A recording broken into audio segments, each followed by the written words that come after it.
The only thing you really need to know about the iPhone 6 Plus is that it's a big iPhone. A really big iPhone.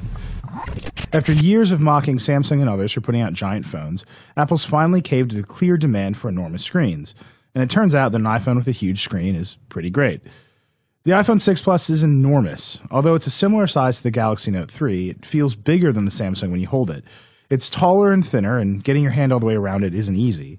Between the size and the slippery curved aluminum edges, I prefer using it in Apple's leather case. This might be the first iPhone that's better in a case, actually. I'm not a big fan of the weird antenna lines and protruding camera lens in the back of the phone, and a case hides all those things nicely. Of course, the reason this thing is so big is the 5.5-inch 1920 by 1080 Retina HD display, which looks fantastic. It's the highest pixel density screen Apple's ever shipped on a phone, and it's definitely brighter and sharper than the previous Retina displays. It's not as super saturated as Samsung screens, but it looks far more accurate, especially when you're taking photos. Until apps are updated to support this bigger screen, you'll definitely see some fuzziness since the phone just makes everything about old apps bigger.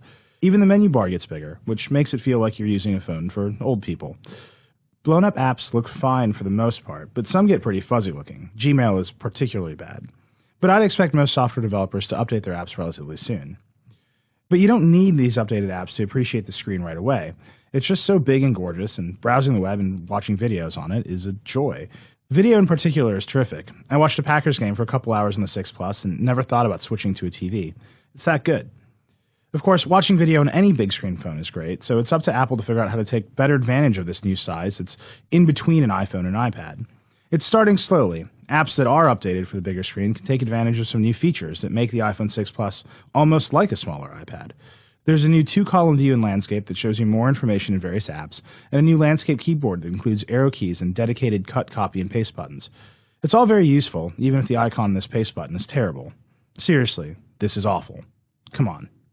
Once there are apps that take advantage of this new size properly, I can't see ever using my iPad mini again. The iPhone 6 Plus is almost as big, has an awesome screen, and is also my phone, which is a huge advantage. And the iPhone 6 Plus battery seems to last forever. If you're a frequent traveler, the 6 Plus is a no-brainer. The 6 Plus also has a killer new camera, which is now so good I can't imagine ever using a point-and-shoot camera ever again. It's still 8 megapixels, but Apple's added what it calls focus pixels for faster focusing, and it really works. This thing takes pictures fast. You can also take 240 frames per second slow-motion videos, which is awesome, and the 6 Plus has optical image stabilization, which makes it even better in low light than the iPhone 6. It's just an amazing little camera. But apart from the huge screen and terrific camera upgrades, the iPhone 6 Plus is still very much an iPhone. iOS 8 offers a wealth of new improvements to the basic experience of using an iPhone, but there's nothing drastically new here. Apple Pay looks like it will be the first successful mobile payment system ever, but it's not rolling out for another month or so.